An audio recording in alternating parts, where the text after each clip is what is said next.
Olá, galera do Vem Aprender! Tudo bem aí? Já estamos entrando na reta final desse nosso ano letivo diferente, aqui pela TV Educativa de Ponta Grossa, a TV da nossa cidade. Está sendo um aprendizado muito importante para todos nós da educação, da TV e para vocês também. Estamos enfrentando com coragem e com inteligência este grande desafio, não é mesmo? Estamos aprendendo de uma forma nova, conhecendo mais professores, estudando em casa, com apoio da família e dos professores da sua escola e CEMEI. O aprendizado de vocês aí de casa é a realização final de um grande trabalho feito de maneira coletiva. Mais uma vez, obrigada pela sua dedicação e parabéns a vocês e a toda a grande equipe da TV e da educação. E é claro, continuamos recebendo as mensagens, fotos e vídeos do pessoal aí de casa. Olha só estas imagens!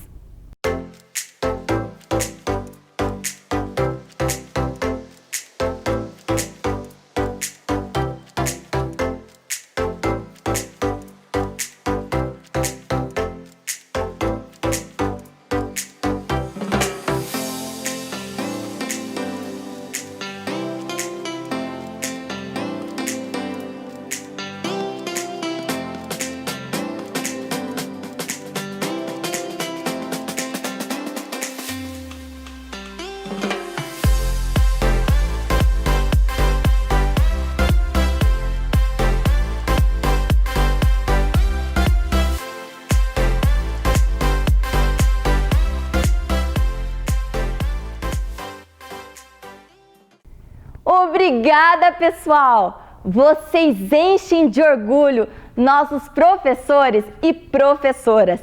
Parabéns! Chegou a hora de estudar. Estão preparados?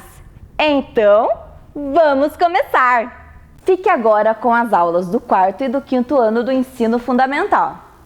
Vem aí, Ciências Humanas.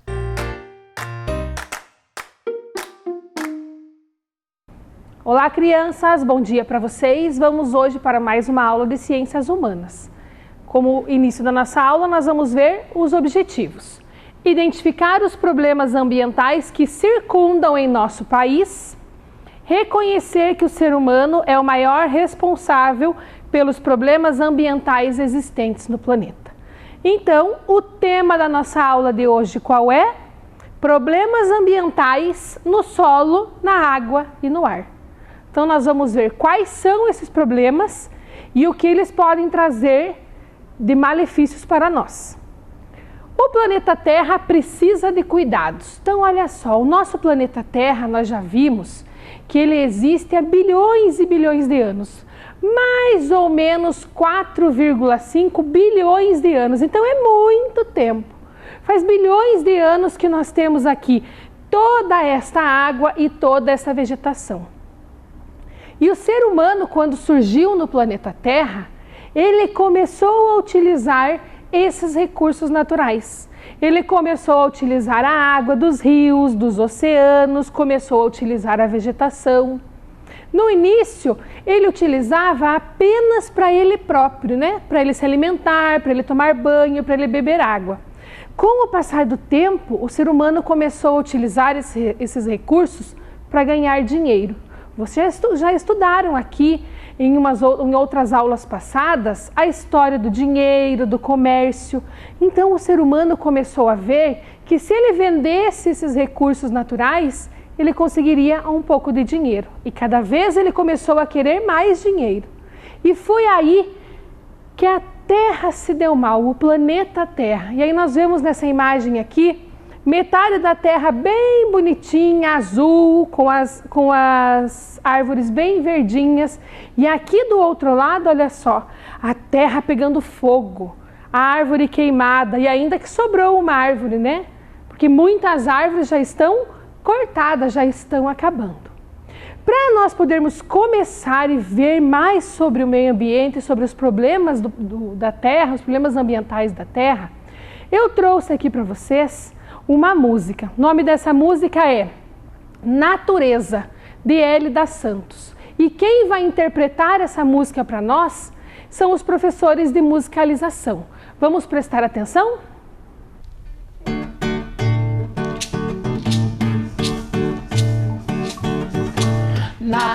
Nature,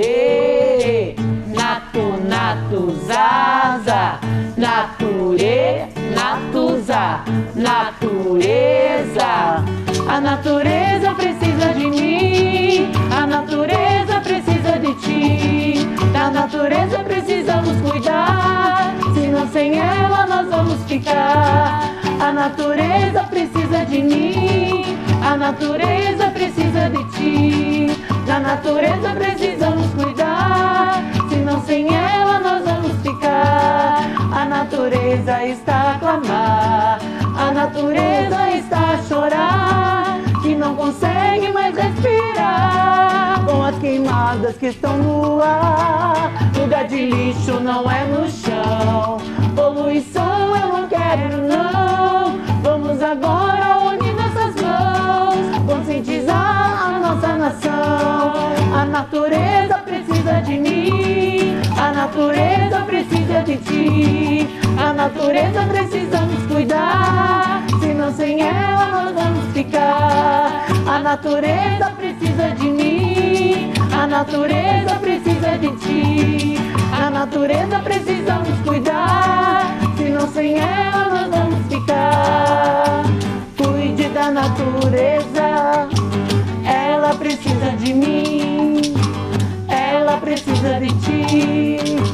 Natureza, natureza, natureza, natureza, natureza. E aí, crianças, gostaram? A música é muito simples. O que ela fala para nós? Ela fala que nós temos que cuidar da natureza, porque é a natureza que dá tudo para nós. Por isso que nós precisamos preservá-la, por isso que nós precisamos cuidar da natureza. E olha lá, quem é o maior responsável pela poluição no mundo? Vocês sabem quem é? Vamos ver? Tenho certeza que vocês já sabem. O ser humano jamais produziu tanto lixo e a natureza nunca tem sido mais clara em querer devolver, na forma de consequências devastadoras, tudo aquilo que ele é capaz de produzir. Então, olha só, o ser humano produz o lixo e lança na natureza. E a natureza está devolvendo para o ser humano tudo isso que o ser humano está fazendo de ruim. Olhem só esta imagem, a quantidade de lixo. Quanto mais nós consumimos, quanto mais nós compramos, mais lixo nós geramos. Em uma outra aula que eu vim aqui também falar sobre problemas ambientais, eu falei para vocês da importância de fazer o quê? Separar o lixo. Colocar o lixo orgânico, que é o resto de comida, cascas de verduras, de legumes, em um recipiente. E o lixo que pode ser reciclado, colocar em outro recipiente.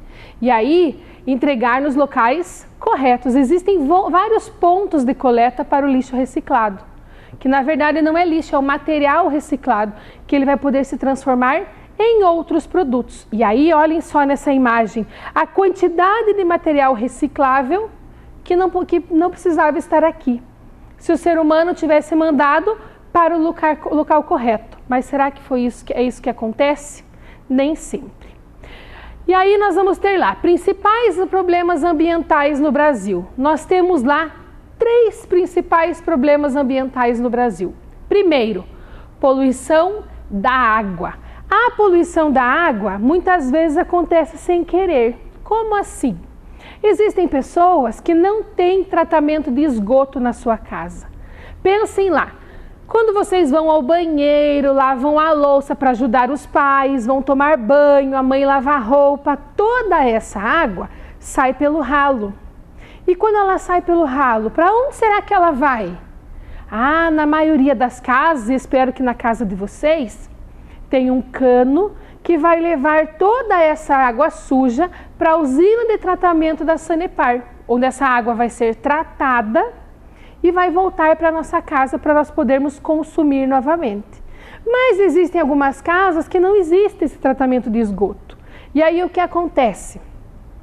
As pessoas, o vaso sanitário, a pia do banheiro, a pia da cozinha, toda essa água vai ser depositada no rio. Por isso que eu digo que elas poluem sem querer, porque muitas vezes não tem esse tratamento de esgoto na casa delas, não tem esses canos que levam para a usina de tratamento. E eles vão fazer o quê? Mas além das pessoas, quem também polui a água são as indústrias, que muitas vezes jogam os dejetos, né, o que sobra da sua indústria, no rio. É claro que isso é totalmente errado, mas existem muitas indústrias que ainda fazem. Temos também a poluição do solo. E como ela acontece? Na imagem anterior nós vimos um lixão. Quando nós jogamos todo o nosso lixo junto, misturado, ele vai ser coletado e vai ser levado. Em algumas cidades não tem o local correto para ser depositado esse lixo. E aí o lixo vai ser jogado ali. Um em cima do outro, faz uma montanha de lixo. E aí o que acontece? Esse lixo vai se decompondo e aí quando ele se decompõe existe um líquido muito fedido chamado chorume que vai sendo absorvido pelo solo, vai entrando no solo e isso polui o solo. E a poluição do ar? Da onde será que vem a poluição do ar? Pensem lá, aquela fumaça cinza que nós vemos no ar. De onde será que ela vem? Tenho certeza que vocês sabem, dos automóveis e das indústrias. Então, esses três principais tipos de poluição. É claro que esses tipos vão dar consequência, né? Vão ter como consequência outro tipo, né, de problema, que nós já vamos ver.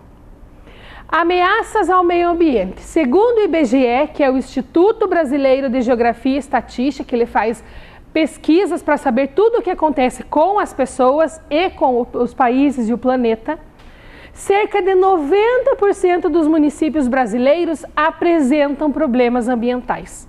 Isso quer dizer que quase todos os municípios, todas as cidades do Brasil têm problemas ambientais. Pode ser que não tenham todos esses que nós estávamos falando agora há pouco, mas pelo menos um deles ele vai ter. E existem cidades que têm todos os problemas ambientais, que têm poluição da água, do ar e do solo. Vamos ver lá os 7 principais problemas ambientais. Nós não vamos ver todos, senão nós vamos ficar aqui a manhã inteira, mas nós vamos ver alguns. Primeiro deles, queimadas. Quem de vocês assistiu lá no jornal junto com o papai e com a mamãe há alguns meses, algumas semanas atrás, que estava pegando fogo no Pantanal? Este fogo, ele pode ser espontâneo, como assim? O sol está muito quente, a vegetação está muito seca, ele pode pegar fogo. Ou pode ser alguém que jogou um fósforo ali e acabou pegando fogo. E o fogo, como vocês sabem, ele não fica paradinho num lugar, ele se espalha e isso acaba com uma área muito grande. Além disso, existem alguns agricultores que também botam fogo na vegetação seca, na palha do milho. Então eles colheram o milho, ficou a palha lá, e aí eles botam fogo para limpar a terra. E esse fogo eles não conseguem segurar e acaba se alastrando por tudo. Outro problema ambiental, o efeito estufa. O efeito estufa ele é causado pelos gases poluentes que vão para a atmosfera. Gases poluentes de automóveis, fábricas, até do cocô da vaca também tem. Todos esses gases poluentes acabam se acumulando na atmosfera e aumentando a temperatura no nosso planeta. Estudiosos já contaram, já comprovaram que nos próximos anos, cada vez mais o planeta Terra vai ficar um pouquinho mais quente, até ficar insuportável. Pode ser que não aconteça? É claro que pode. Quanto tempo vai demorar? Ninguém sabe. Quem pode cuidar, quem pode evitar que isso aconteça? Os seres humanos. os homens e as mulheres que vivem no planeta Terra, diminuindo cada vez mais os gases poluentes que são lançados na atmosfera. Outro problema ambiental, olha só, essa mancha que nós temos aqui. O que é essa mancha aqui? É o desmatamento. O que é o desmatamento? É a retirada da vegetação. Por que é que as pessoas retiram essa vegetação? Principalmente para utilizar a madeira dessas árvores aqui, que eles vão vender. Depois que eles tiram a madeira, o que eles fazem? Plantam aqui, certo? Problema ambiental número 4. Assoreamento. O que será que essa palavra é tão difícil? O assoreamento é quando essa terra aqui ou essas plantas aqui, os galhos, as folhas, se depositam no fundo do rio. Então o rio era bem fundão assim. Essa terra e essa água, essa terra e essas plantas aqui, as folhas e os galhos, se depositam no fundo do rio. E a profundidade do rio, que era essa, ela vai ter que diminuir, porque lá no fundo dele está cheio de outras coisas. E isso pode causar alagamentos. É um problema ambiental? Sim. Como nós fazemos para evitar esse problema ambiental? Não podemos tirar a vegetação nas margens do rio. Sabe como se chama essa vegetação das margens do rio? Se chama mata ciliar. Sabe por que mata ciliar? Lembrem lá dos cílios que nós temos nos olhos. Então os cílios protegem os nossos olhos e a mata ciliar protege o rio. Outro problema ambiental que nós vamos ver, a poluição da água que eu falei para vocês. A poluição da água eu falei bastante e agora só olhando nessa imagem nós conseguimos ver. Além do esgoto da casa que pode ser lançado no rio, além dos dejetos das indústrias que podem ser lançados nos rios, olha só, tudo isso aqui também. Tenho certeza que muitos de vocês já foram em algum rio, já foram para a praia e já viram lá esse monte de lixo. Existem pessoas que vão lá no Rio Verde, lá no Rio São Jorge, passar o dia. Está muito calor, vão ficar o dia inteiro lá se banhando. E aí eles levam pacote de bolacha, salgadinho, refrigerante e vão comendo e bebendo durante o dia inteiro. E vão deixando ali do ladinho aqueles lixos, as latinhas, os pacotinhos. Na hora de ir embora, existem pessoas que levantam e vão embora e deixam todo aquele lixo ali. O vento vem, bate e joga todo esse lixo onde? Dentro da água. O que nós devemos fazer? Podemos ir, quando for liberados os passeios após a pandemia, nesses balneários, nas praias e nos rios? É claro que nós podemos. Mas sempre levar uma sacolinha plástica. Então você vai comendo, vai bebendo e quando você terminar, tudo está na sua sacolinha. Na hora de ir embora, você pega a sacolinha, joga no lixo e vai para casa. Ah, professora, mas existem lugares que não tem lixo para eu jogar minha sacolinha. Então o que é que você faz? Você pega a sua sacolinha e leva para casa. Chegando em casa, você joga no lixo. Certo?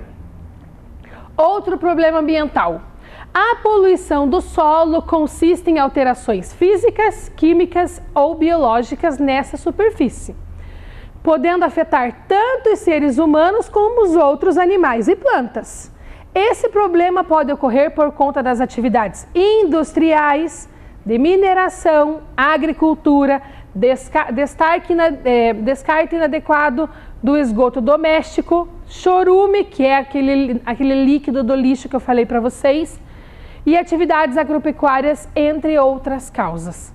Então, se nós jogamos, o lixo no lixão, ele vai contaminar o solo, ele vai alterar a composição química dele, que ele vai ter aquele chorume junto, ele vai alterar a composição física, porque pode ter misturado com o solo e aí muitas vezes ele não vai ser produtivo. Certo? Outro problema ambiental, que é o 7º e último que nós vamos ver hoje. Porque eu falei que eram só 7, que nós não íamos ver todos, ok? Poluição do ar. E aí nós podemos ver o quê? Essa chaminé desta fábrica está lançando uma fumaça muito escura e essa fumaça muito escura polui o ar. Quanto maior a cidade, mais indústrias ela vai ter e com grande certeza mais poluição ela vai trazer. Em algumas cidades muito grandes, como a cidade de São Paulo, se a gente anda por lá, a gente vê uma nuvem cinza no céu. Essa nuvem cinza indica que vai chover? Não. Essa nuvem cinza é poluição. Soluções para os problemas ambientais no Brasil. O que nós podemos fazer para nós melhorarmos ou até mesmo acabarmos com esses problemas ambientais no Brasil? Reflorestar, que é o quê? Plantar árvores onde foi cortada. Existem muitos lugares que foi desmatado, foi tirada a vegetação. Então as pessoas podem reflorestar. Preservar a vegetação nativa, aí sim, é não cortar as árvores. Realizar queimadas controladas, isso é no caso de agricultores. Nós não vamos realizar queimada nem controlada nem descontrolada. A gente não vai realizar queimada nenhuma, certo? Proteger as nascentes dos rios para evitar que a poluição já comece lá no início e venha trazendo aquela sujeira para o rio inteiro. Aumentar a utilização de energias renováveis. O que são energias renováveis? São aquelas que não poluem. Como, por exemplo, a gasolina, ela polui demais. Um exemplo, uma opção para o automóvel que não polui é o etanol. Que mesmo a poluição que ele lança, que lança um pouquinho, vai ser reabsorvida para a produção da cana-de-açúcar, que é ela que produz o etanol. Reduzir o uso de combustíveis fósseis, que aí é gasolina, o óleo diesel, né, que polui muito a atmosfera. Manter veículos regulados e, sempre que possível, preferir o transporte público, bicicletas, patins ou andar a pé. Se nós não andarmos de carros, de ônibus, nós vamos evitar ou diminuir a emissão de gases poluentes na atmosfera. Então, sempre que possível, a pé ou bicicleta, que é mais rápido, né? Mas pode ser patins também. E aí, por que usar o transporte público? Se 10 pessoas, cada uma usar o seu carro, são 10 automóveis lançando poluição na atmosfera. Se essas pessoas forem juntas no transporte público, no ônibus, vai ser só um lançando poluição, certo? Economizar energia elétrica, isso nós já vimos também na última aula, que nós devemos economizar a energia. Reduzir o desperdício de água, que nós já falamos também, desligar a torneira na hora de escovar o dente, de ensaboar a louça, de lavar o cabelo, separar o lixo, que eu já falei para vocês também. Reutilizar, reaproveitar e reciclar o que for possível, que vai já estar junto aqui com o separar o lixo. Evitar produtos descartáveis, que quanto mais produtos descartáveis nós temos, mais lixo nós estamos produzindo.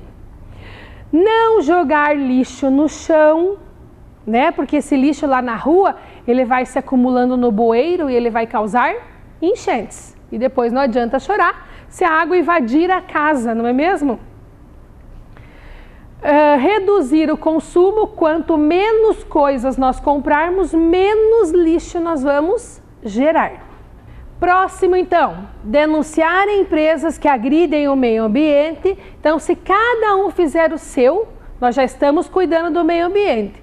E aí, se nós vermos alguém fazendo alguma coisa errada, nós temos que denunciar, porque temos que, além de cuidar de nós, cuidar dos outros também. E por último, cobrar a criação de políticas públicas ambientais eficientes. Existem algumas cidades que não têm essa coleta seletiva de lixo. Isso já é um grande passo. E cada vez mais ir criando novas ideias para diminuir a quantidade de lixo na nossa cidade e no nosso país. E aí, para refletir, se cada um fizer a sua parte, podemos reduzir os danos causados ao meio ambiente e preservar nosso planeta, para que as gerações futuras também possam usufruir dos recursos naturais tão importantes para a nossa existência. É o que eu estava falando agora. Cada um deve fazer a sua parte para que daqui a 10, 20, 50, 100 anos a Terra ainda esteja com todos os recursos naturais suficientes para todas as pessoas sobreviverem. Então agora nós vamos vir aqui para a nossa bancada e nós vamos fazer um jogo do bingo. Então eu trouxe aqui para vocês nossos dois amiguinhos que nós já vimos em algumas outras aulas, que é a Ana Júlia e o Nicolas. Vocês receberam também de tarefa uma cartela de bingo parecida com essa, mas a de vocês está assim, ó. Ela está na folha, certo? Ela tem a cartela de bingo em cima e ela tem as perguntas embaixo. Então eu peço para vocês que vocês peguem essa cartela de bingo lá nas atividades de vocês, que tem a cartela em cima e as perguntas embaixo, que foi junto com a tarefa, certo? E nós vamos preencher a nossa cartela. Vejam aqui no nosso bingo que nós temos números de 1 a 12.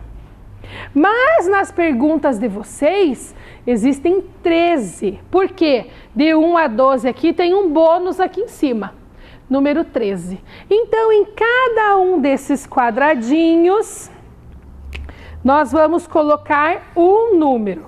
Vou montar agora as duas cartelas do Nicolas e da Ana Júlia. E vocês montem a de vocês, mas não precisa copiar os mesmos números que eu vou colocar, tá?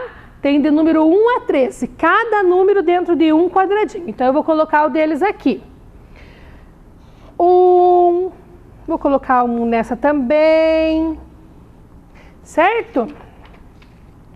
Vou colocar aqui o 2 e aqui o 3. Vou colocar o 4 nas duas. 4 e 4. Ó, já preenchi a primeira fileira, ó. Vocês vão lá também. Vamos lá. 5. E aqui o 6. Aqui eu vou colocar o 7, 8, 9 e 10. Uma cartela já está pronta. E aqui eu vou colocar 5, 11, 12, 13. Faltou um, vou colocar o 9. Pronto. Já preenchi as duas cartelas e espero que vocês tenham preenchido também. As cartelas de vocês, cada um tem uma, né? Eu tenho duas aqui porque é do Nicolas e da Ana Júlia. Vou pôr aqui para eles poderem marcar quando eles acertarem. Então vamos lá. Aqui está o bingo. Vejam que na folha de vocês, do ladinho de cada pergunta, tem a resposta. Então o que vocês podem fazer? Quando terminar de ler a pergunta, vocês anotam a resposta do lado. E não esqueçam de marcar o bingo também. Vamos lá para o primeiro número. A última vez que eu usei esse bingo aqui, eu tinha que estourar umas bexigas e elas fugiam de mim, né? Lembram? Então vamos lá. Número 12. Olha só. Conseguem ver? Número 12. Então vamos lá pegar o número 12. Número 12. Primeiro a pergunta. Olha só o que está perguntando lá. O aquecimento global afeta diretamente a vida dos seres vivos? O que vocês acham? Sim ou não? Olha só a resposta. Sim. Principalmente através dos efeitos causados à natureza que nos afetam também. Então, o que ele perguntou ali? Que o aquecimento global ele vai causar muitos problemas, principalmente para os seres humanos, devido ao aumento da temperatura, mas também para a natureza. Pergunta número 12, vamos marcar aqui, ó. Eu tenho essas pecinhas para marcar. Vocês podem ir riscando de vocês, ou vocês podem ir pintando, fazendo um X, ou colocando feijão, pipoca, né? Número 12. Então, só aqui para o Nicolas. Próximo número. Opa, já caiu aqui.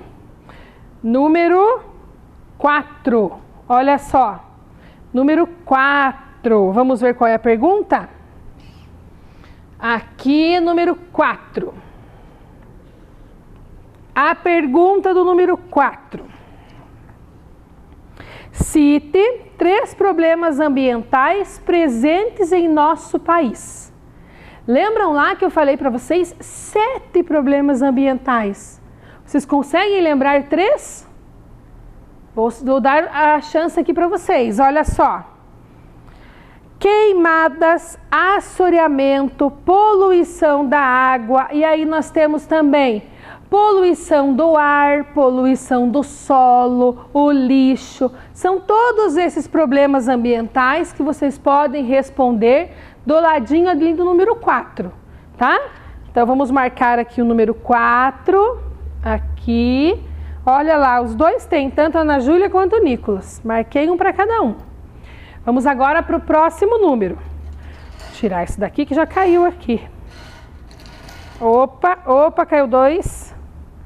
Vou devolver 1. Prontinho. Número 9. Olha lá, número 9. Vamos ver qual é a pergunta do número 9. Pergunta: quais atividades podem ocasionar a poluição do solo? Quais são as atividades que poluem o solo? Olha lá, a resposta: atividades industriais, mineração, agricultura, descarte inadequado do esgoto doméstico e do lixo. Então, número 9. Vamos marcar aqui. Olha lá, os dois têm também. Vou marcar aqui e vou marcar aqui. Ótimo. Vamos lá para o próximo número. Caiu 2, pegar só uma. Número 6. Olha só o número 6. Certo? Vamos lá para a pergunta. Número 6. Quer sair? Saiu. As principais causas do assoreamento são... Lembra lá que eu falei do assoreamento lá nos rios? O que causa o assoreamento? Vamos ver? Desmatamento, erosão das encostas e degradação da mata ciliar. Lembra que eu falei para vocês que a mata ciliar é a mata que tem nas margens dos rios, que lembram os cílios? Os cílios protegem os olhos e a mata ciliar protege os rios. Então, se tirar essa vegetação, vai causar o assoreamento. O que era mesmo? O depósito de terra e de galhos e de folhas no fundo dos rios, diminuindo seu volume e podendo causar alagamentos. Número 6. Vamos ver quem marcou. E vocês aí em casa, estão marcando? Alguém já está conseguindo quase fechar a cartela? Aqui ainda falta bastante, olha só. Aqui falta 1, 2, 3, 4, 5. E aqui falta 1, 2, 3, 4, 5 também. Falta 5 para os dois. Vamos lá? Vou girar. Opa! Caiu. Número 2. Olha lá o número 2. Número 2. Vamos ver qual é a pergunta do número 2. Número 2, a pergunta. Olha só, essa aqui está querendo saber se é correta ou não. Vamos ver lá. O maior responsável pela poluição em nosso planeta Terra é o ser humano. Essa afirmação é correta ou incorreta? É certa ou é errada? É correta. O principal responsável pelos problemas ambientais no planeta Terra são os seres humanos. Somos nós que lançamos o lixo, que poluímos a atmosfera, que poluímos os rios, que desmatamos, né? Nada disso acontece sozinho. Então, número 2, vamos marcar lá o número 2. Ah, olha lá, o Nicolas agora está na frente. Próximo número. Aqui. Opa. Número, olha só. Número 11. Número 11. Vamos lá ver qual é a pergunta. Número 11. Não desperdiçar a água, separar o lixo, não jogar o lixo no chão, reutilizar, reaproveitar e reciclar tudo o que podemos, são ações que podemos fazer em nossas casas? Só as indústrias podem fazer tudo isso? Ou nós podemos fazer também? Nós podemos fazer também. Então, tudo isso são ações que nós podemos fazer em casa? Olha a resposta, eu tenho certeza que vocês acertaram. Sim, né? Todos nós juntos podemos fazer. Podemos cuidar da nossa natureza. Então, número 11. Vamos marcar aqui. Olha só, o Nicolas, falta só 3 para ele. Está quase fechando a cartela. Vamos agora para mais um número. Vamos pegar aqui. Opa! Número 1. Tá bem fraquinho, mas é número 1, olha lá. Número 1, certo? Vamos lá. Aqui em cima, número 1. Olha só. Nosso planeta faz parte do sistema solar. Você sabe dizer qual é o nome do nosso planeta? Ah, esse é muito fácil. Qual é o nome do nosso planeta? Olha lá, tenho certeza que vocês já sabem. Terra. Número 1. Falta só 2 para o Nicolas acertar. Vamos lá, vamos lá. Peguei outro número. Número 5. Número 5, vamos lá.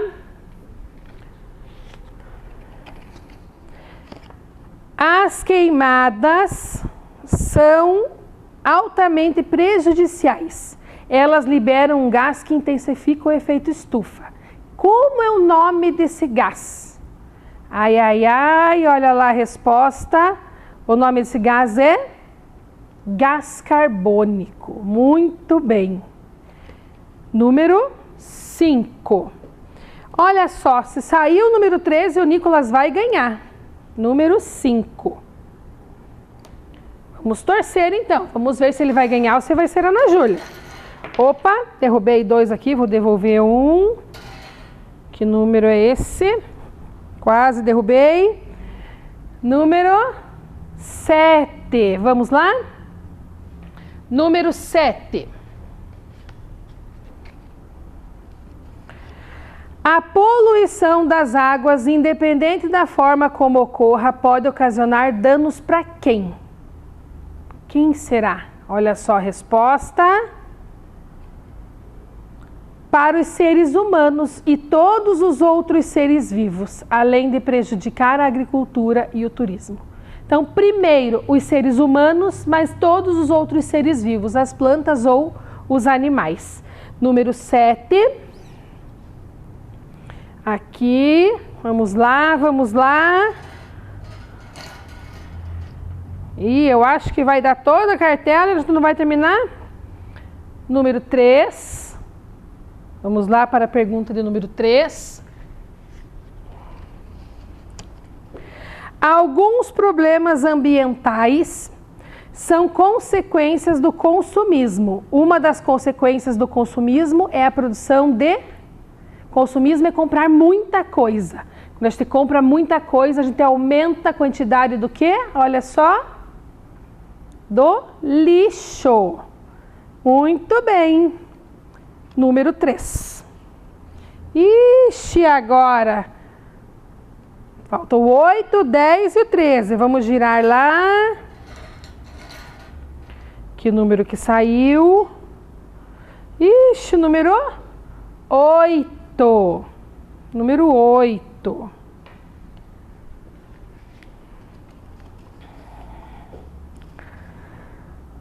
Em que consiste a poluição do solo? O que é a poluição do solo? Vamos ver lá a resposta? Consiste em alterações químicas, físicas e biológicas, né? A mudança do solo. Número 8, vamos marcar aqui. Olha só, um dos dois vai ganhar.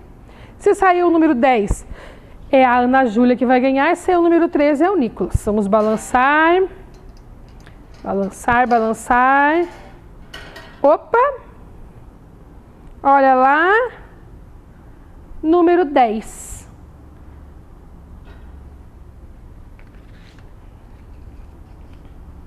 É verdadeira a afirmação: a poluição atmosférica produz danos à saúde dos seres humanos e dos seres vivos? É verdadeira, sim ou não? É claro que é verdadeira. Número 10, e quem ganhou foi a Ana Júlia. E a última aqui dizia assim: em sua casa, você separa os diferentes resíduos para auxiliar na preservação do nosso planeta? Sim ou não? Eu espero que todos vocês separem. Então, hoje nós vimos vários problemas ambientais que nós já tínhamos visto na outra aula e hoje nós completamos. Espero que vocês tenham aprendido e nunca se esqueçam de tudo isso que vocês viram na aula de hoje. Certo, crianças? Boa semana para vocês e até semana que vem. Tchau, tchau. Vem aí, Ciências da Natureza.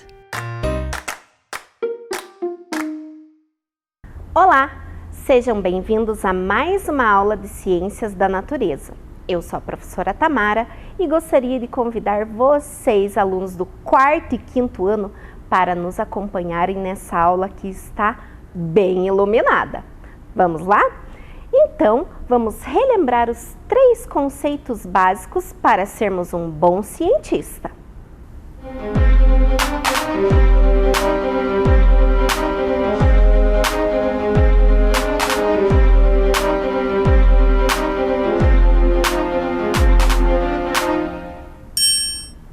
Investigação, experiência e conhecimento. Precisamos investigar, fazer experiências quando surgem dúvidas para comprovar, assim adquirindo cada vez mais conhecimento. E vamos retomar um pouquinho as aulas anteriores. Vocês aprenderam na semana passada que para viver bem, precisamos manter hábitos saudáveis, como uma boa alimentação, prática de exercícios, sono regular, manter a higiene corporal e do ambiente também, e precisamos de momentos de distração e diversão. Vocês também relembraram e retomaram conceitos trabalhados em aulas anteriores, como, por exemplo, conceitos sobre o corpo humano, astronáutica e também sobre ecossistema.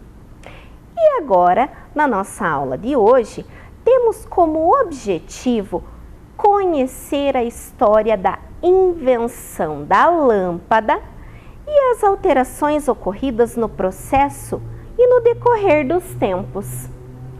E se estamos falando de lâmpadas, logo lembramos de circuito elétrico. Aqui nesse esquema, podemos perceber que temos ali o receptor, que está representado pela lâmpada, o gerador, aonde é o proveniente de energia, interruptor, fusível, e que para tudo isso funcionar precisa dos fios condutores. E é pensando nisso que a professora trouxe para mostrar para vocês esse esquema. Lembram que vocês aprenderam na aula da professora Dirce sobre o circuito elétrico? Então, temos aqui o gerador de energia, que no caso é uma bateria de 12 volts, o conector, fios condutores, o receptor e aqui o interruptor, o qual fará com que a lâmpada acenda. Se caso esses fios condutores estivessem ligados diretamente na bateria e não existisse o interruptor, essa luz ela funcionaria até ela queimar ou até que acabasse a bateria aqui do gerador de energia. E é pensando nisso, nesse circuito elétrico, geração de energia, é que vamos para a nossa pergunta disparadora de hoje. Acompanhem na tela. Quais os avanços na pesquisa que permitiram desenvolver lâmpadas mais duráveis e econômicas?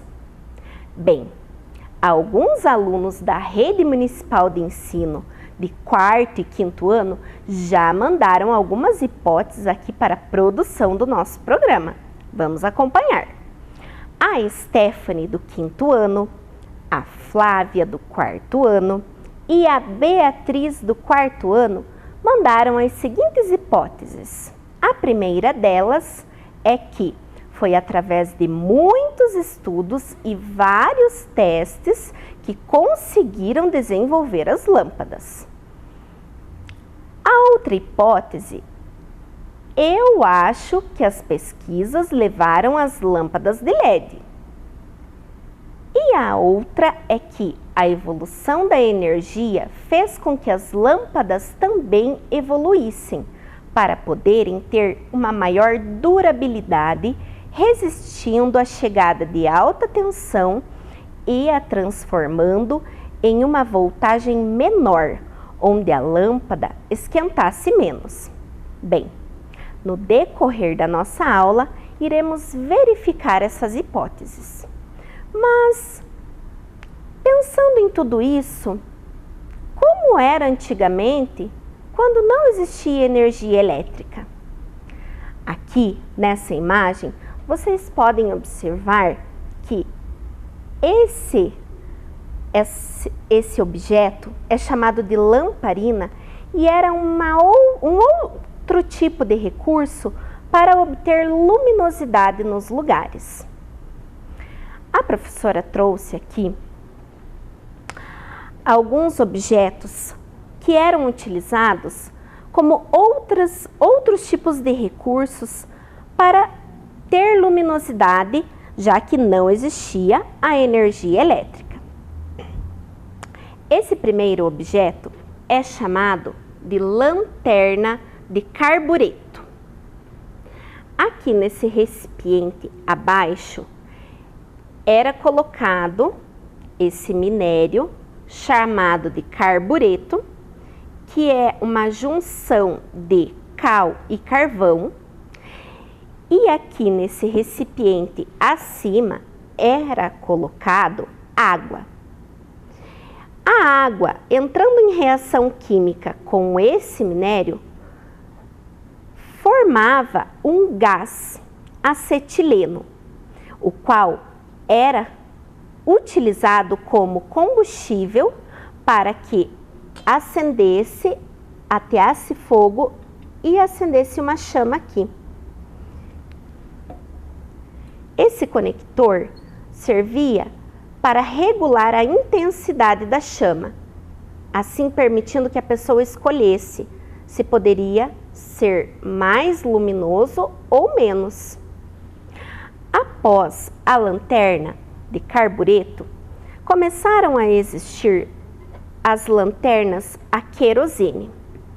Querosene é um tipo de óleo combustível inflamável, o qual era colocado esse líquido aqui nesse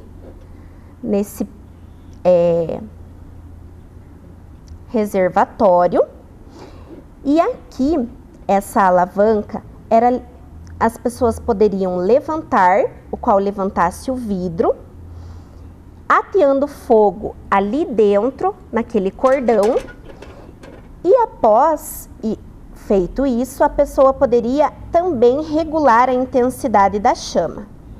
O cordão que está lá dentro ficava molhado com o querosene que estaria aqui dentro, e por isso ele continuava com a sua chama acesa. Após isso, também surgiram as lamparinas a pilha. Bem, durante todo esse processo houveram muita evolução aí para trazer luminosidade para os ambientes. O primeiro lugar que recebeu energia elétrica aqui no Brasil no final do século XIX foi a Central do Brasil.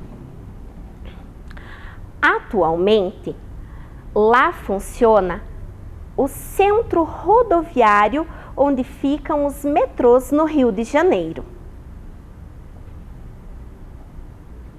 E aqui Aqui podemos observar um esquema sobre a evolução da luminosidade. Antes, quando não existia energia elétrica, as pessoas utilizavam o fogo para iluminar os ambientes. Depois foram, surgindo novas evoluções e novos métodos de iluminar os lugares, como por exemplo a lamparina, a vela, até mesmo a lanterna querosene, como a professora já mostrou anteriormente, e somente depois que surgiram as lâmpadas.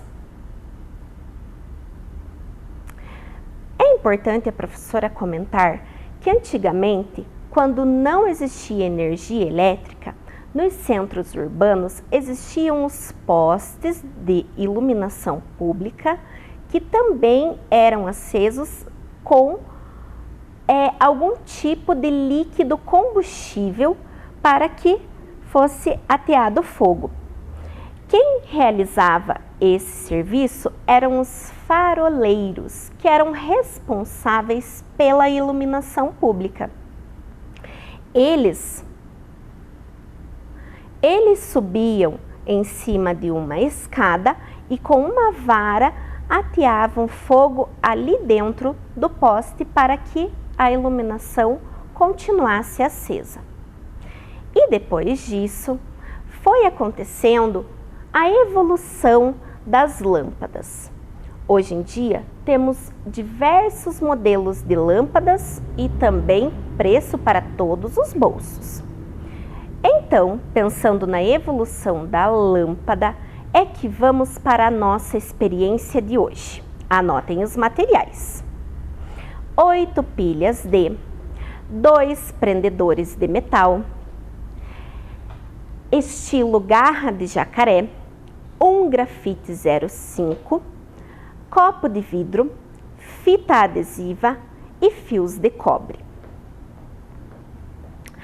Para a nossa experiência de hoje, nós iremos montar uma lanterna caseira.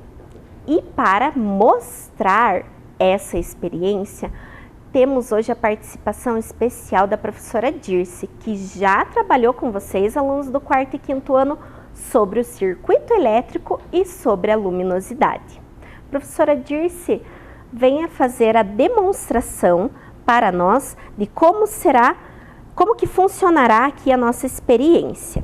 Bem, aqui, para explicar, em primeiro lugar, essa experiência só poderá ser realizada por um adulto, porque envolve uma fonte de energia, que no caso aqui está representada pelas pilhas modelo D. Essas pilhas, elas foram conectadas uma à outra nos seus polos positivo junto ao negativo. E aqui são polos positivo, negativo, positivo, negativo, positivo, negativo, até que aqui nessa extremidade ele inicia com um polo positivo e aqui ele termina com um polo negativo. Olá, 4º e 5º ano, que bom ver vocês novamente. Então, hoje a convite da professora Tamara, eu desenvolvi essa experiência junto com o grupo de pesquisa de aula, E o que a gente fez nessa experiência, Vocês vão ter uma lâmpada caseira. Nessa lâmpada, a gente fez uma série entre polos positivos e negativos. Então, eles foram interligados em 8 pilhas, que deram um total de 12 volts. Lembra lá da aula de circuito elétrico que cada pilha tem 1,5 volts? Então, a soma dessas 8 pilhas dá 12 volts. Só que a gente fez também, um recipiente aqui para colocar a nossa estrutura.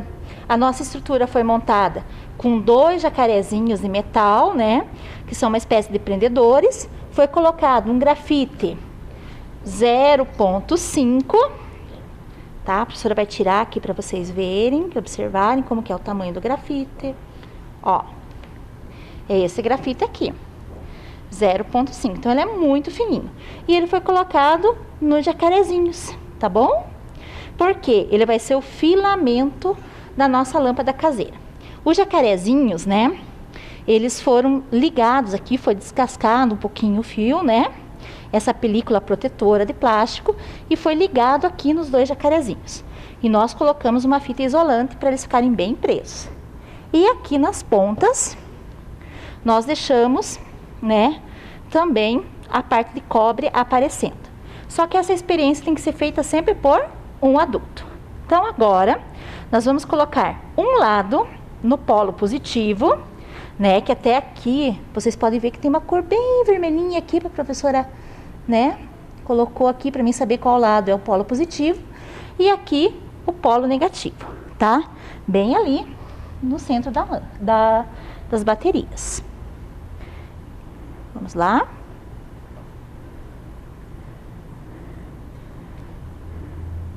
Só um pouquinho aqui. Ela interrompeu aqui que quebrou o grafite. Acontece. Então, nós vamos trocar esse grafite. Tá? Por isso que experiência é assim. Nós temos que experimentar. Então, com muito cuidado. Quebrou novamente. Deixa que eu... Abra ali. A professora Tamara vai auxiliar. Coloque. Porque o grafite 0,5 é um grafite muito fino. Quebrou de novo? Então, vamos mais uma vez. Isso. Vamos lá. Foi um, bem devagar. Isso, bem devagar. Tá ótimo. Ele vai vai embaixo. quebrar. Pode abrir, desse lado. Abre a tampa. Uhum. Não. Só um pouquinho. Às vezes não dá certo, experiência assim mesmo. Ainda bem que nós temos bastante grafite. Vamos lá. Vamos colocar novamente. É bom que aconteça assim, para vocês verem que experiência às vezes não dá certo na primeira, na segunda. Isso, pronto, aê! Deu certo. Então vamos lá? Preste atenção o que vai acontecer. Olha o filamento. Olha a nossa lâmpada caseira. Que legal! Olha, prestem atenção. Nossa! Veja que interessante. No filamento ali, no grafite, terminou a energia, né? Por quê? Porque aqui desgastou o filamento de carbono, que é do grafite 0,5. Gostaram da experiência? Um beijo no coração para vocês. Muito obrigada, professora Tamara, pelo convite. Obrigada a você pela participação, professora. E vocês puderam perceber que nessa experiência, o filamento que estava aqui, ele era de material de carbono. Bom, nessa experiência foi reproduzido um circuito elétrico, no qual o grafite que estava aqui ao meio, ele é considerado como uma resistência, assim passando energia de um polo a outro, ou seja, dos prendedores aqui, né, que estavam interligados na fonte de energia. E esse grafite de carbono, na hora que a energia passa por ele, ele fica muito quente e passa a queimar, reagindo com o oxigênio. Por isso que ele acende. E por isso que, ó, percebam aqui no meio, que ele acabou se rompendo. Acompanhem na telinha. Esse era Humphrey Davy. Ele fez um experimento semelhante com a experiência que realizamos hoje na nossa aula. Bem, ele fez esse experimento em 1809. Já em 1879, 70 anos depois, Thomas Edison, ele patenteou a invenção para um nível industrial, criando a lâmpada incandescente. Ele aprimorou a invenção desenvolvendo uma lâmpada com algodão carbonizado dentro de um bulbo a vácuo, capaz de brilhar 45 horas seguidas. A lâmpada incandescente desenvolvida por Thomas Edison foi uma pesquisa de vários inventores da época e substituiu as velas e os lampiões. As pesquisas de Thomas Edison não pararam por ali. Ele continuou as suas pesquisas e descobriu um material eficaz chamado tungstênio, capaz de aquecer até 300.000 graus Celsius sem fundir, emitindo uma luz bem intensa. Com o tempo, essa lâmpada foi substituída por lâmpadas mais econômicas e menos térmicas, pois essas lâmpadas ficavam muito quentes com a iluminação muito forte, assim como vocês puderam observar na experiência que realizamos aqui na nossa aula, que ela entra ali em contato com a energia e ela acaba saindo ali, né, como se ela pegasse fogo, digamos assim, por isso que ela acaba esquentando. E falando sobre lâmpadas, é que trouxemos aqui a evolução das lâmpadas para mostrar para vocês, alunos do 4º e 5º ano, que tenho certeza que estão ligadinhos na nossa aula.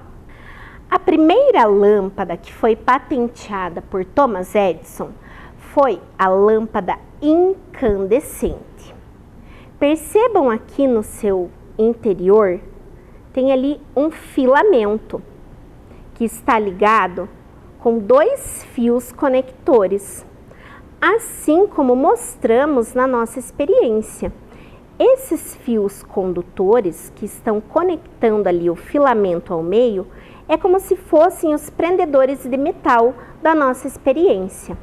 Essa lâmpada foi patenteada em 1879. Vamos observar aqui a sua luminosidade. Ó, a professora ligou e logo ela já esquentou. Após as lâmpadas incandescentes, no ano de 1938, surgiram as lâmpadas fluorescentes.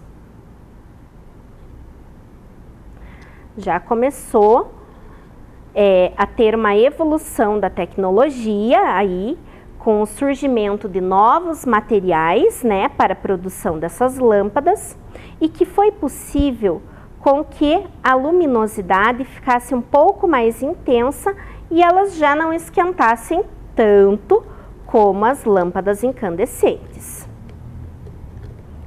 Já no ano de 1958, surgiram as lâmpadas halógenas.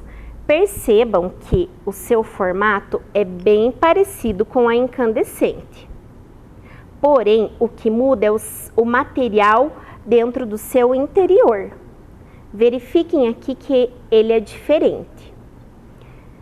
Com o avanço da tecnologia, com muitas pesquisas, fizeram com que desenvolvessem a lâmpada halógena que reduzisse aí o consumo de energia. Porém, ela ainda esquentava bastante, tá bem quente aqui a superfície.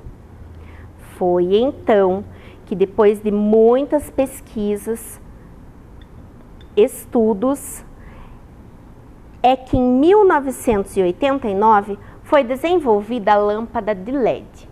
Foi uma verdadeira revolução no meio aí da energia e da luminosidade. Por quê? As lâmpadas de LED, elas proporcionam uma luminosidade maior, elas são lâmpadas mais duráveis e elas não esquentam quase nada.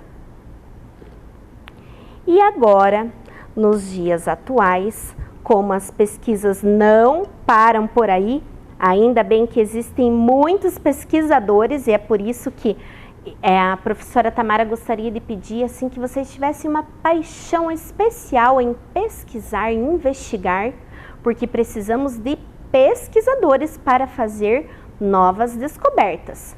Foi então que agora, nos dias atuais, criaram a lâmpada de LED de filamento. Ela é um pouquinho diferente da lâmpada de LED normal. Por quê? Porque ela dura muito mais e ela economiza muito mais energia do que a lâmpada de LED. Vamos observar aqui a sua luminosidade.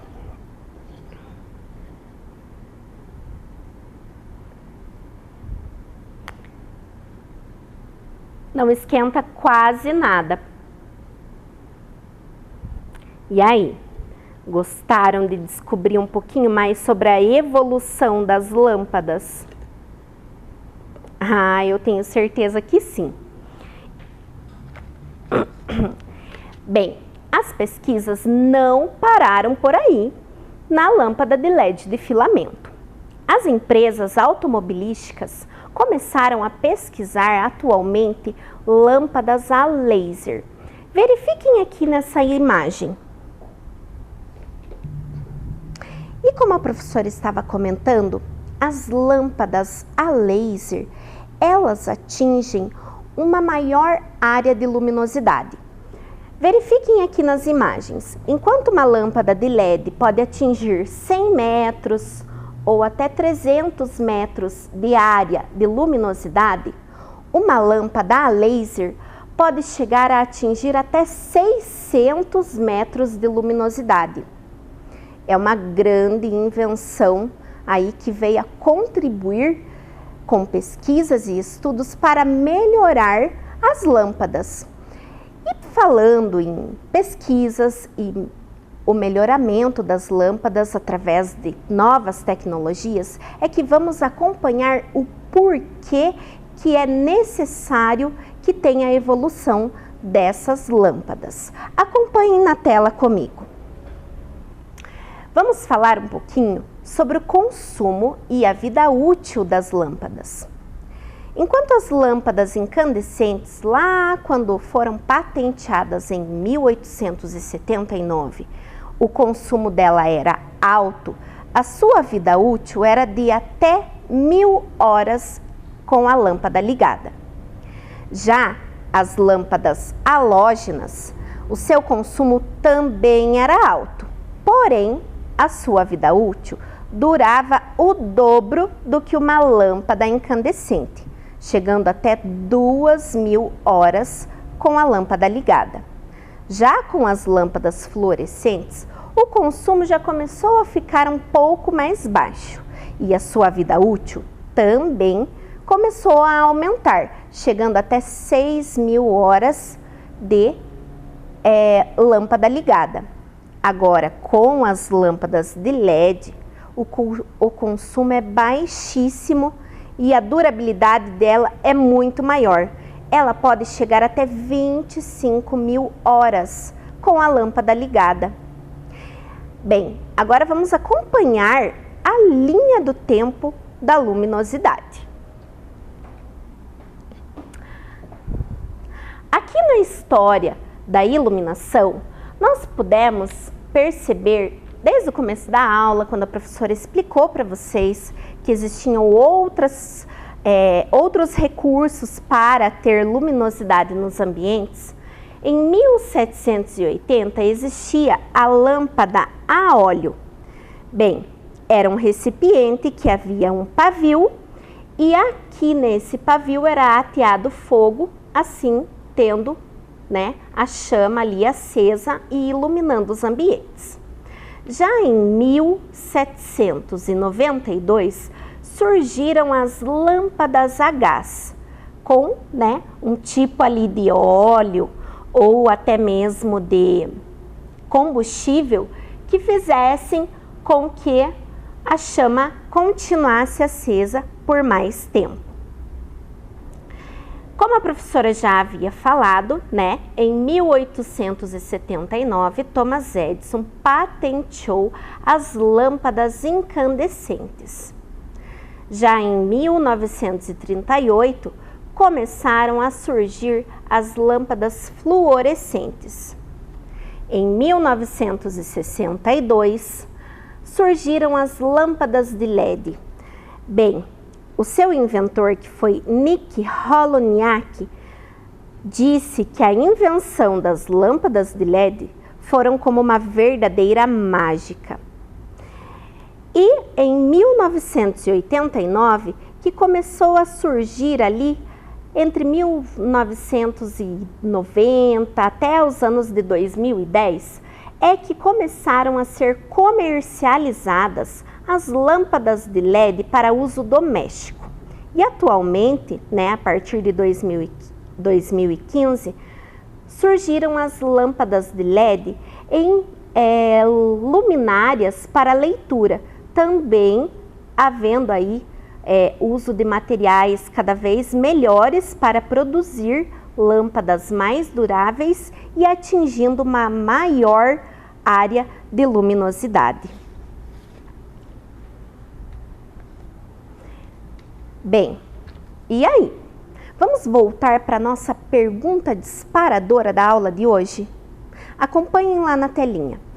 Quais os avanços na pesquisa que permitiram desenvolver lâmpadas mais duráveis e econômicas? Bem, nós tínhamos algumas hipóteses. Vamos verificar aqui, se essas hipóteses estão um pouco dentro ali do que a gente aprendeu na nossa aula de hoje.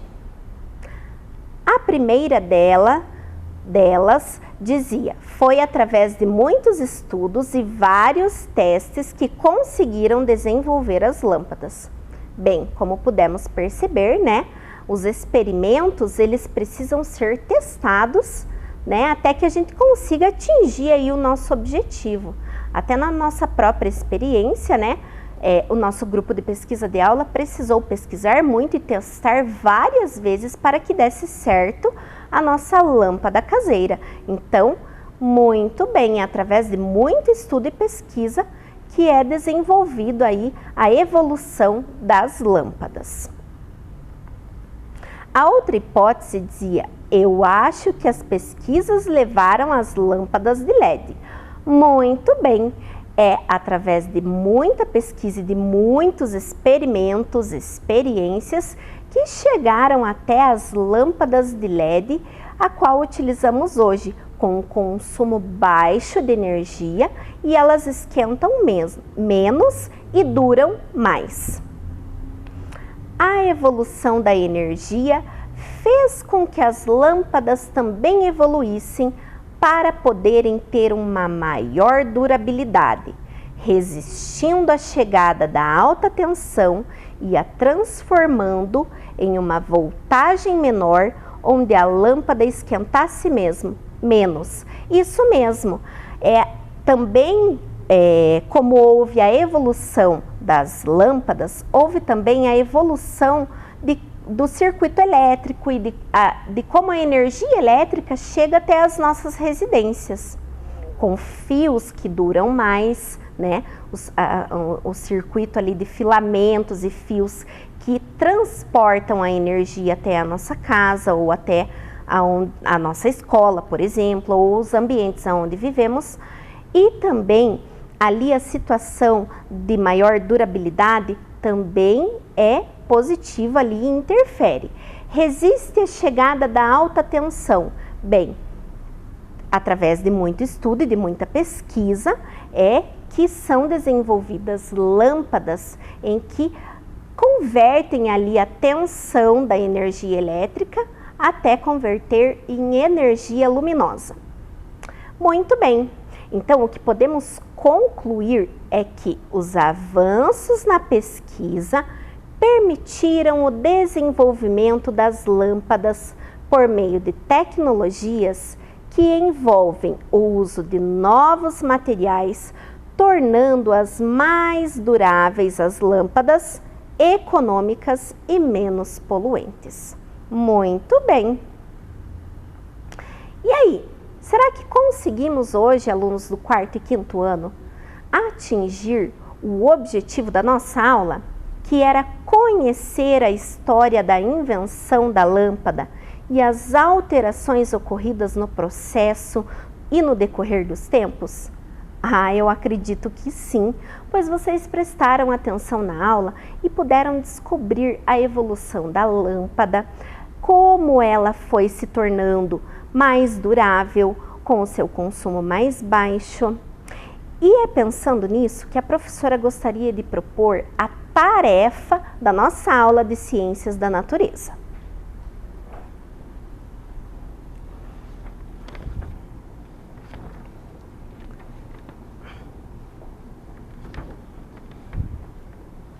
Então, na tarefa que vocês terão,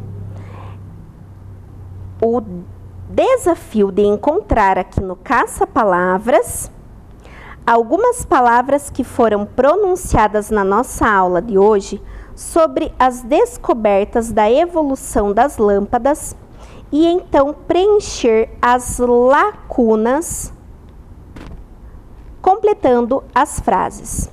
Já no número 2, na nossa aula de amanhã, iremos falar de como eram acesas e iluminadas as árvores de Natal antigamente. Então, tenho certeza que vocês não perderão a aula de amanhã para descobrir como eram iluminadas as árvores de Natal para poderem completar o número 2 da tarefa da semana. Bem, a professora Tamara gostaria de agradecer a participação especial da professora Dirce na nossa aula de hoje e mandar um grande abraço para todos vocês, alunos que prestaram atenção na aula e tenho certeza aí que nos acompanham e gostam das aulas de Ciências da Natureza. Um grande abraço e te espero amanhã na nossa próxima aula. Até mais! Vem aí, arte!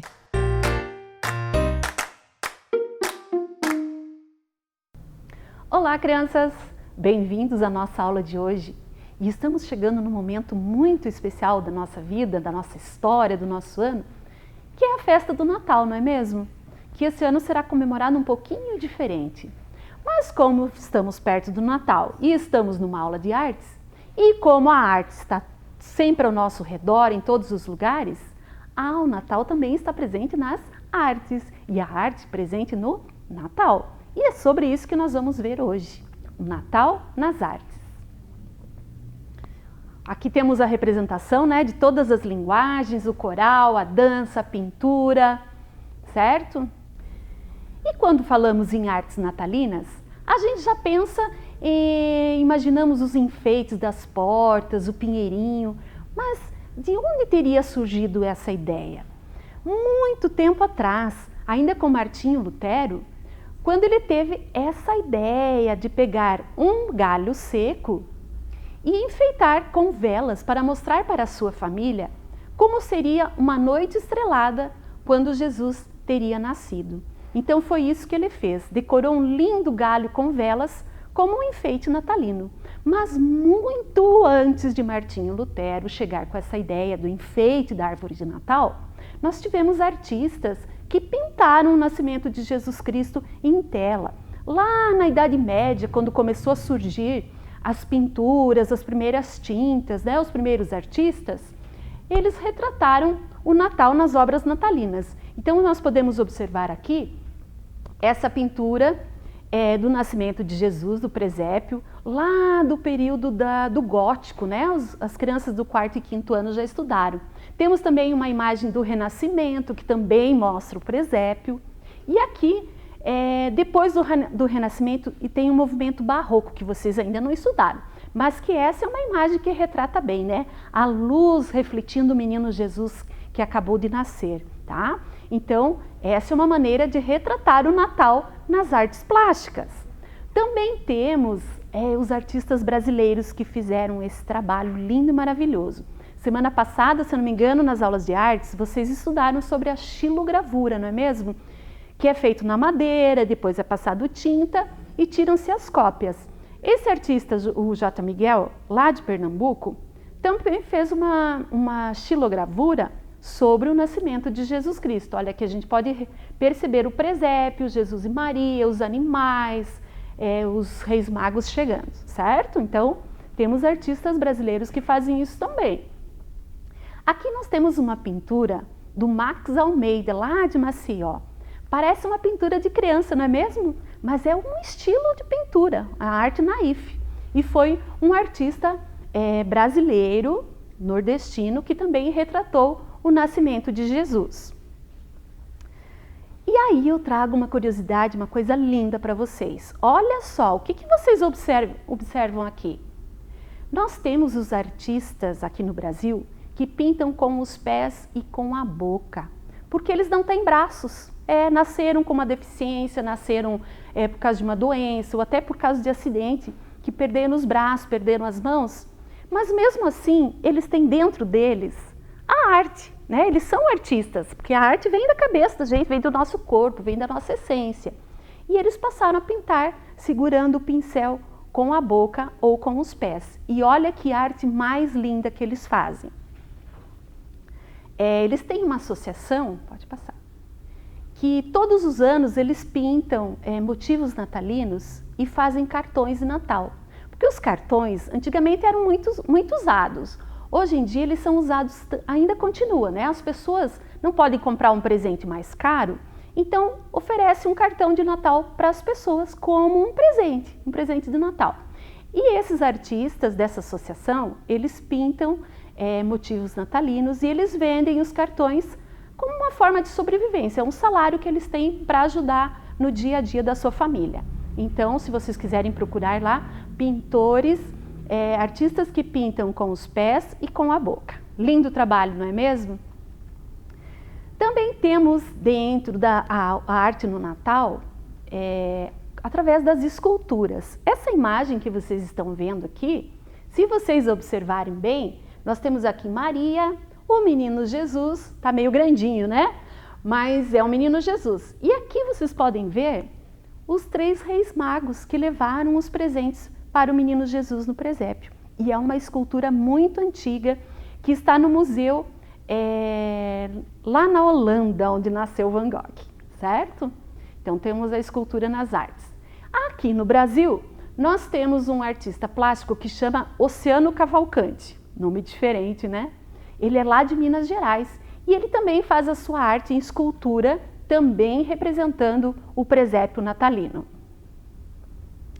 Também temos os vitrais, esses também vocês devem ter estudado lá no período gótico. As igrejas mais antigas, lá da Idade Média, eram construídas com os vitrais, com os vidros coloridos, então as janelas representando em suas imagens de Jesus, imagens sacras, né? E aqui a gente tem uma imagem do nascimento de Jesus também no vitral. E aí chegamos nas artes cênicas, que é o teatro. No teatro, as artes cênicas, as histórias natalinas, nas artes cênicas, ela é conhecida como alto natalino. O alto é sempre histórias bíblicas, histórias sagradas que recebem esse nome. Então nós temos os altos natalinos. E aqui, se vocês observarem, é uma cena de um teatro lá do Nordeste. Olhando bem para a roupa deles, será que é uma roupa lá do tempo que Jesus nasceu?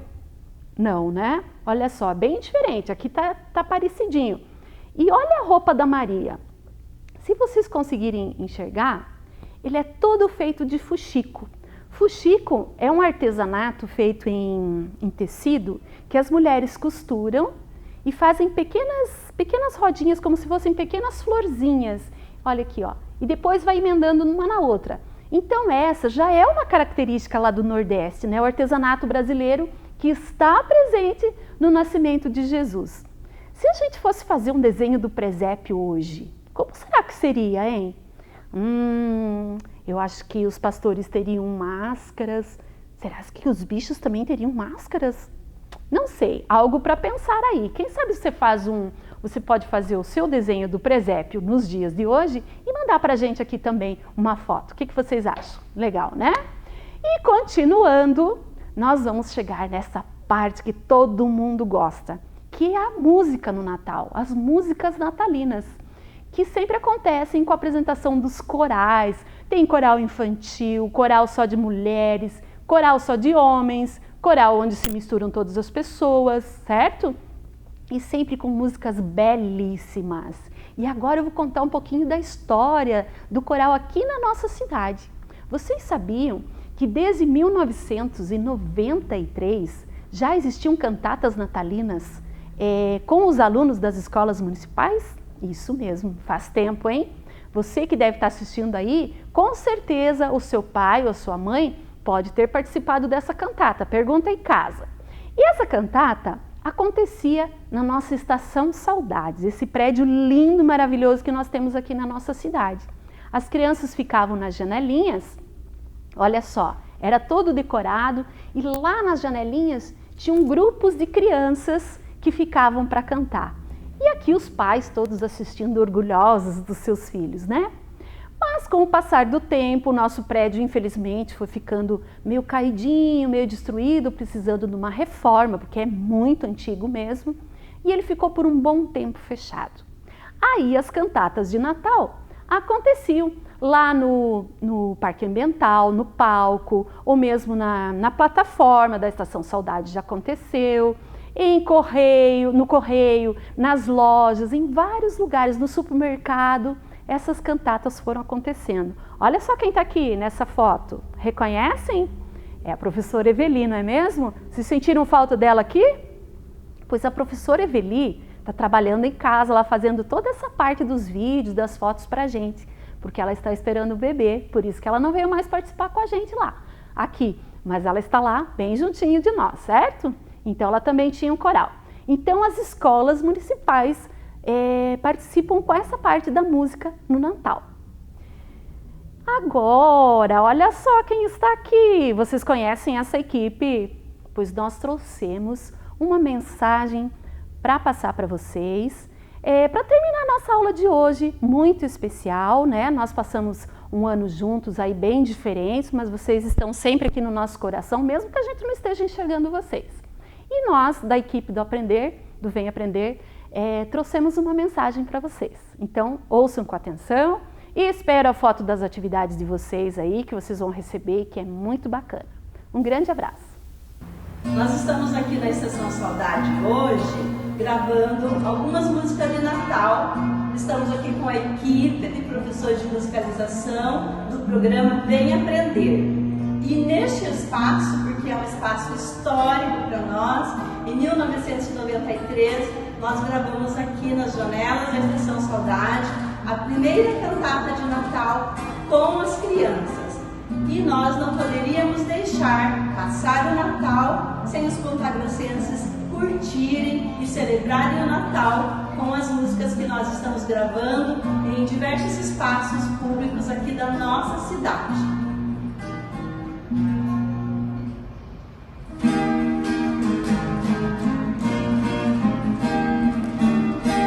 Feliz seja o seu Natal, feliz seja o seu Natal, feliz seja o seu Natal, e ano novo também. Feliz seja o seu Natal, feliz seja o seu Natal, feliz seja o seu Natal, e ano novo também. Boas novas trazemos a todos vocês. Feliz seja o seu Natal, e ano novo também. Feliz seja o seu Natal, feliz seja o seu Natal, feliz seja o seu Natal, e ano novo também.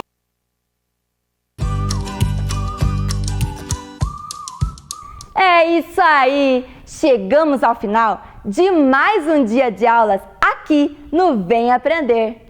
Continuem retirando, fazendo e entregando as atividades nas escolas e nos CMEIs. Estaremos juntos até o final deste ano e contamos com a sua participação. Continue mandando pra gente a sua foto ou vídeo pelo 9165-8345. Que tal mandar para seus amigos uma mensagem de Natal?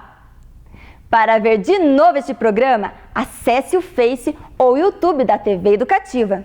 Obrigada pela sua companhia e até o próximo programa. Tchau!